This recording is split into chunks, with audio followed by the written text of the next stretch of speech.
14 жасқа толған балаларға арналған.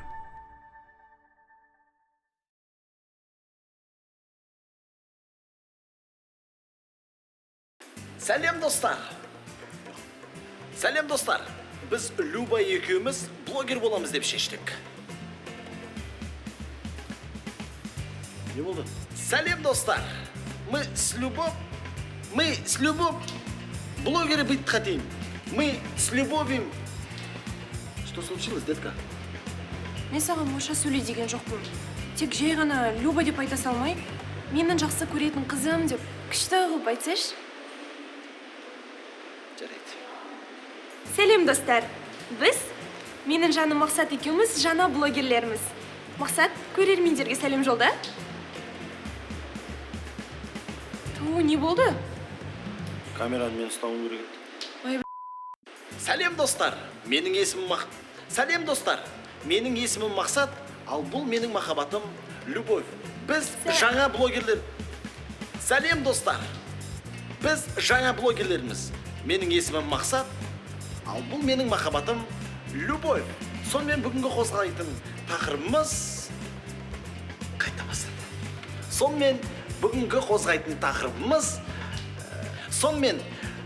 қозғайтын тақырыбымыз университетте болатын Люба. Отырайын деп жатыр. Немене? Батарейка отырайын деп жатыр.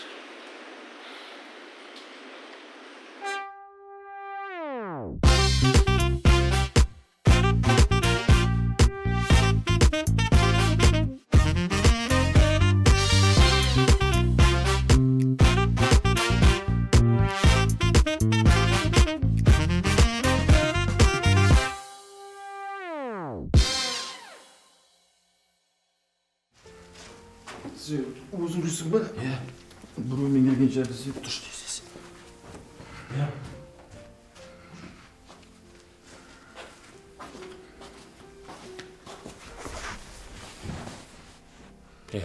Макс, бізді түнгі 3-те оятқанына қарағанда бір шұғыл шаруа болу керек.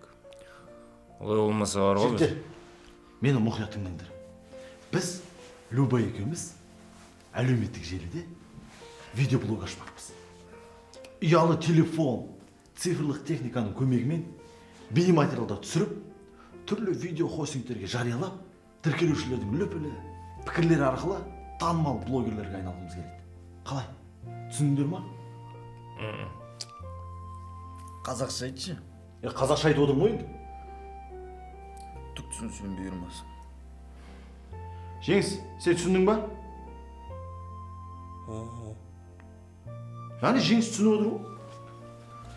Ендеше Жеңіспен сөйлесейік.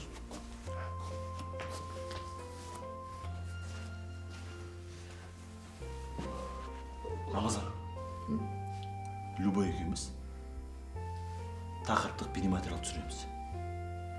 Иә. Оны ғаламторға жүктейміз. Ал, иә. Сол ғой. Енді? Шын айтам, түк түсініп отырған жоқпын бар ғой. Жеңіс, сен түсіндің ба? Мен ұйықтай беріңші. Жоқ, досым. Тыңдашы, көмектесші маған. Бізге видеоблогқа тақырып тауып берші. Қандай тақырып алуға болады?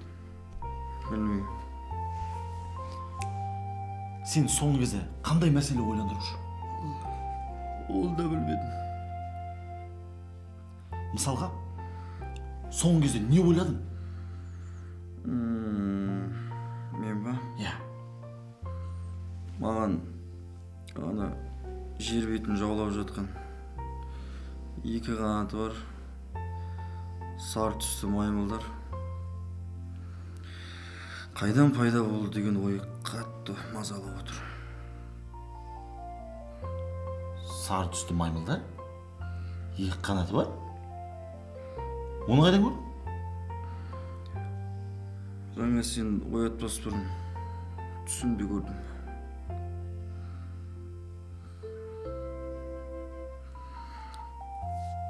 Досым, ұйықтаймын.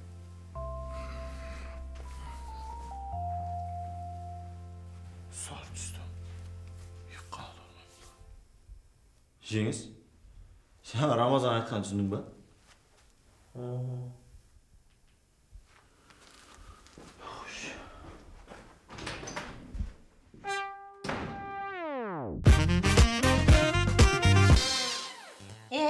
Жоқ, сүрме, не істедің? Люба, қазір түсіруіңді қоймасаң, телефоныңды терезеден лақтырып жіберем. Қыздар, не болды?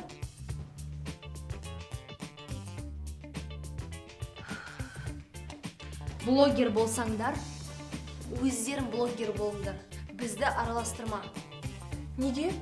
Мен сендерді түсіріп, ертең желіге салған соң, мынау менің құрбыларым деп мақтанамын ғой. Енді шаштары үпа-түпа боянбаған құрбыларымен мақтанбайтын шығарсың? Енді сендер қазір сабақтарына кетесіңдер. Мен қай уақытта түсіремін? Люба, айттым ғой, бізді түсірме, мүлдем араластырма. Жарай. Жақсы. Енді не түсірсем екен? Басқа бірдеңе түсір, өзіңді түсір, ана мақсатыңды түсір. Ерке дұрыс айтады. Көрермендерің көп болу үшін қызықты сәттерді көп түсіру керек. Мысалға. Мысалға, қыздарға қалай дұрыс бояну керек. Қандай дұрыс киім кию керек. Немесе қандай дәмді тамақ дайындау керек деген сияқты. Рахмет саған, Жұлдыз. Мен не түсіру керек екенін шештім. Сәлем достар. Мен сіздерге бүгін қалай бояну керек екенін үйретемін. Біз менің құрбым Жұлдыз екеуміз Ерке есімді аруды бояндырған болатынбыз. Көруге дайынсыңдар ма? Олай болса, бүгін бізде қонақта Ерке!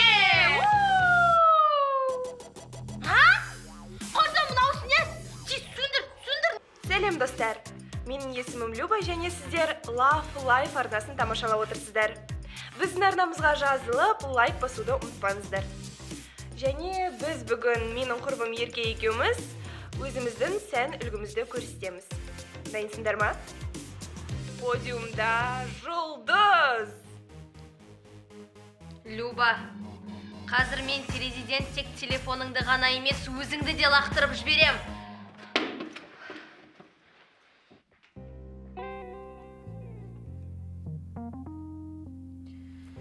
Мүмкін тамақ дайындау туралы түсіріп көрерсің.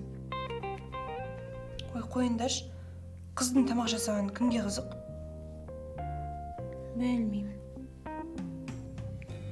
Тамақты қалай жасау керек екен білмейтін адамдарға қызық шығар.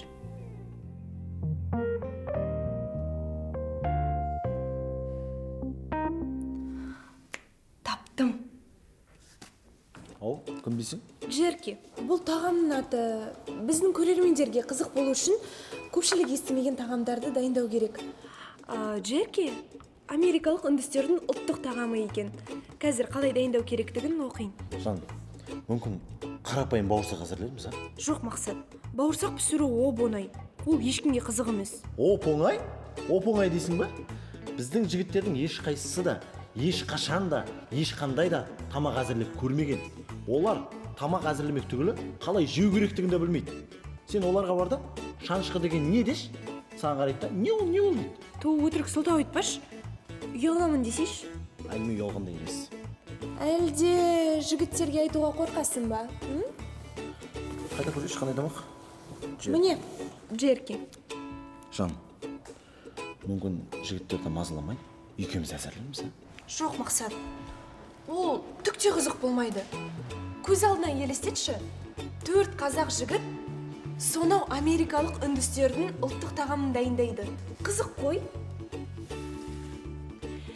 Жеркеді дайындау үшін 1 келі сиыр еті, 600 грамм тауық еті, 125 миллиграмм соя соусы, сарымсақ ұнтағы, паприка, кориандр. Тұр. Сен мынау айтып тұрғандардың өзің не екенін білесің бе? Иә, білем. Өтірік айтпашы, қайда? Өзің ойдан шығарып алған сияқтысың ғой.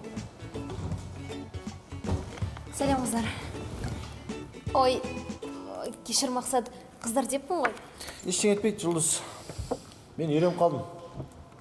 Люба барлық жігіттерді қыздарға айналдырғысы келіп отыр. Ертең сенің мейрамың басына бантик тағып кездесуге келсе, таң қалма. Мақсат қойш, екеуміздің бастаған ісіміз емес пе?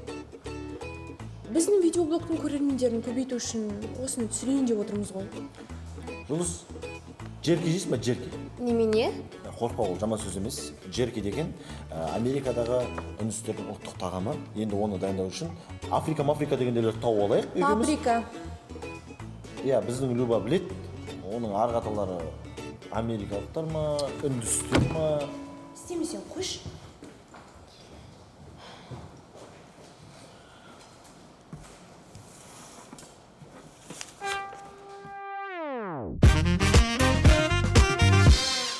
Қалтаңда қанша ақша болды?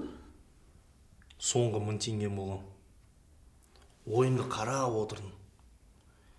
Тисе терекке, тимесе бұтаққа деп ұтылып жатқан команданың жеңісіне қойдым. 8 минуттың ішінде 3 гол соқты. Міне, бір шала байып қалдым. Мықты. Жолың болған екен. Соны айтам. Енді сол ақшаны рахатын өзің көрсем ұят болады. Жігіттер болып, кешкі асқа кафеге барайық. Онда кәуап жейік, кәуап. Ол да сөз болып па? Кәуап та жейміз, Рамазан бәрін жейміз. Тойдырып мені кәуапқа, сен де бір қалшы сауапқа. Ақшаны көрсен шабытын оянады. Кәуапқа тойып алып, оятайық бір шабыт. Енді екі өлең жазсам, әдемі шаян деп тұрсың ғой. Қойдым. Қалған кәуапқа тойып алғаннан кейін шығарармыз.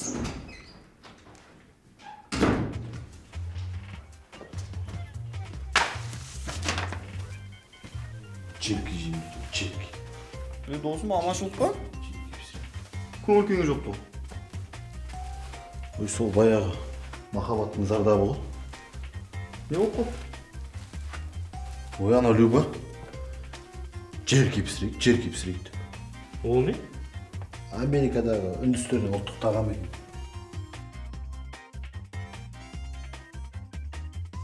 Оны пісіру үшін паприка ма сондай бірдеңе сатып алу керек.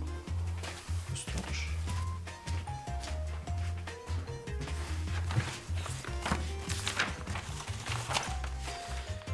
Жерки деген тағамды дайындау үшін 1 келі сиыр еті, 600 грамм тауық еті, 25 миллиграмм соя соусы, сарымсақ ұнтағы, паприка, кориандр, қалғанына тілім білмейді. Қысқасы, осындай бәлелерді сатып алу керек. Енді әңгіменің бәрі осыған тірек тұр ма? Бауырым, сонда жаңағы Жерки. Я сол жерки. Люба екеуіңді татуластыратын болса, ақшаны мен берейін. Үшін ба? Керек заттарды сатып алдар. Шын айтамын. Мен. Бауырым, рахмет. Ризамын. Бұл жақсылығыңды еш уақытта ұмытпаймын мен. Рахмет. Мақсат, тоқта. Сен ана жерки күнен бізге де ауыз тегіз. Себебі кәуап жейміз деп жоспарлап отқан ақшаны алып бара жатсың ғой. Әрине. Өздерің пісіресіңдер, өздерің жемейсіңдер ме? Не? Жігіттер, ең бастысын айтуға ұмытып кетпін. Жерки деген тамақты жігіттер болып пісіреміз. Соны видеоға түсіріп, біздің видеоблогқа жариялаймыз. Подписчик көбейіп.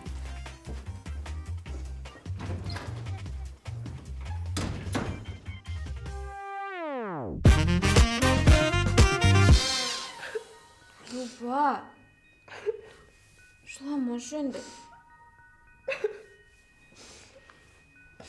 Мен саған көмектесем. Ертең басқа тақырыпта видеоблог түсіреміз. Қызықты видеоблог түсіргім келеді. Я, енді қызықты видеоблог түсіреміз. Мысалы... Қазір айтам. Мысалы жануарлар туралы түсірек. Жануарлар туралы? Я? Жоқ, сен қызық болмайды. Жарайды енді.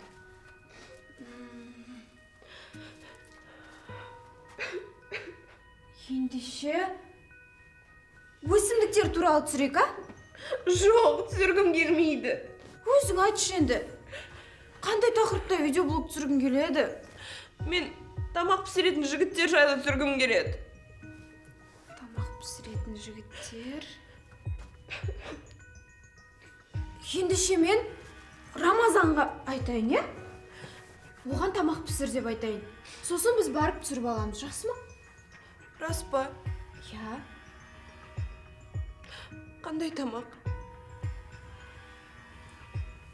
Ой, ол тамақ пісіру білмейді екен ғой. Люба, жыламашы енді. Қазір бір амалын табамыз. Жылама.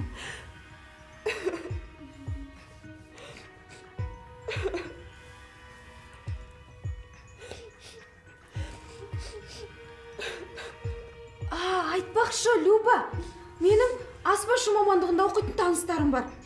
Олар тамақтың түр-түрін жасайды. Мүмкін солармен сөйлесіп көрермін. 10 сағаттық видеоблог түсіруге болады. Шын ба? Я? Жігіттер ма?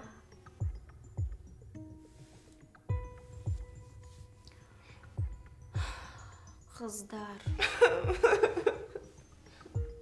Ой, Люба, әбден шаршатып жібердің ғой. Жыласаң жылай берші, мен басым ауырып кетті, ұйықтаймын. Жарықты сөндірем.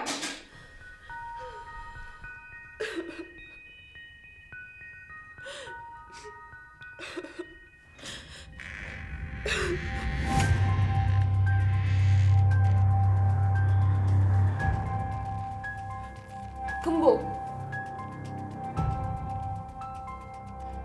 Люба,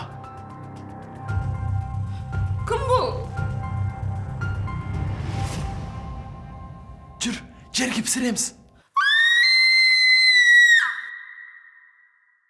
Сәлем достар, сіздер Love Life арнасын тамашалап отырсыздар. Сіздермен бірге мен Люба және менің сүйіктім Мақсат. Сәлем достар. Бізде бүгін қонақта Мақсаттың достары Рамазан. Мүмкін сендер бізге қонаққа келген шығарсыңдар. Кішкене шаңыраққа қарасайшы. Жарайды, жақсы. Біз бүгін Мақсаттың достарына қонаққа келдік. Рамазан, Жеңіс, Мейрам. Мейрам, қандай тағам әзірлеп жатсыздар, сол жайында айтып кетсеңіз?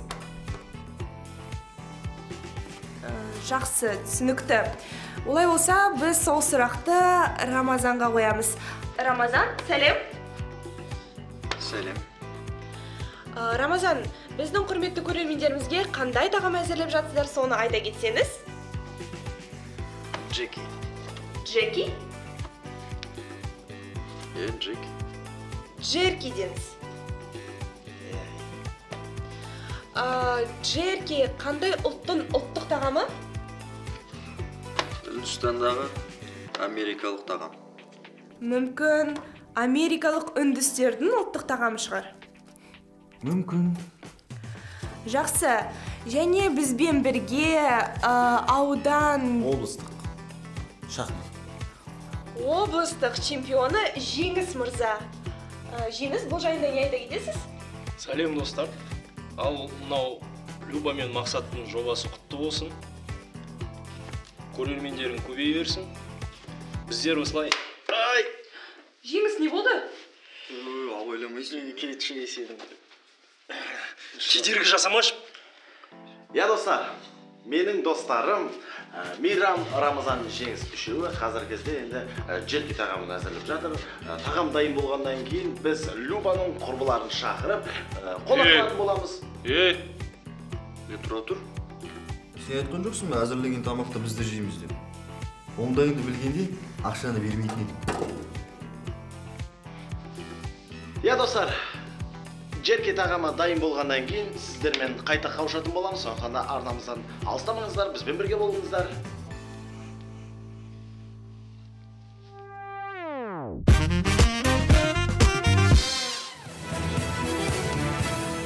Соңғы 6 ай ішінде қаламызда 78-ге жуық астан улану деректері тіркелген. Әсіресе балалар мен жасөспірімдер арасында бұл дерттің таралуы өршіп тұр. Толығырақ тілшіміз тарқатады. Кеше қаламызда жоғары оқу орнының 4 бірдей студент қыздары тамақтан уланып жедел ауруханаға жеткізілді. Медициналық сараптама нәтижелері улануға тамаққа қосылған түрлі дәмдеуіштердің себеп болғандығын көрсетеді. Қазіргі таңда қыздардың денсаулығы орташа, олар барлық тексерістен өтті, бәріне бірдей өткір ішек инфекциясы деген диагноз қойылып отыр. Тамақтанған студенттер 1-2 сағаттан соң-ақ ауру белгілерімен қалалық ауруханаға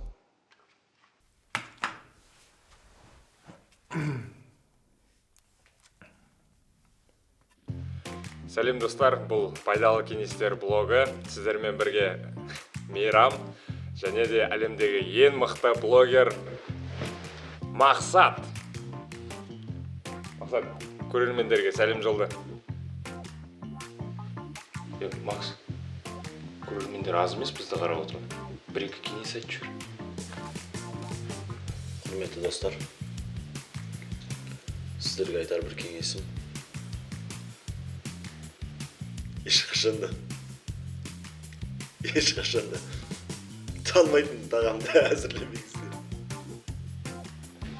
Әзірлемек түгіл, жемеңіздер. Жемеңіздер. Ал достар, біздер сіздермен қоштасамыз. Біздің пайдалы кеңестер арнасына жазылыңыздар. Лайк басыңыздар, мына жерге коммент қалдырыңыздар. Сіздермен бірге болған блогер Мақсат. Бай-бай!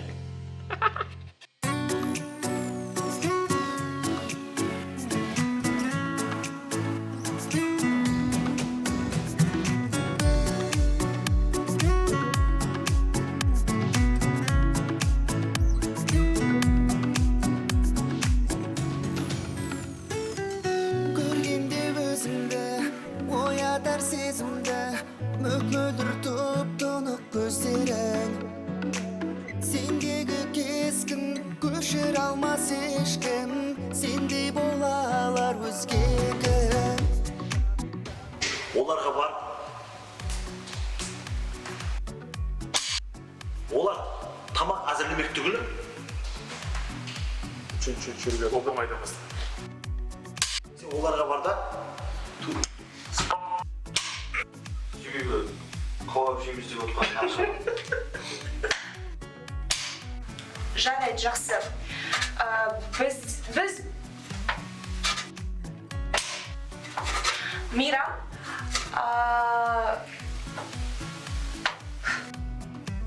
аудан чемпионы. Мәке заңы шахмат айтқан жоқ.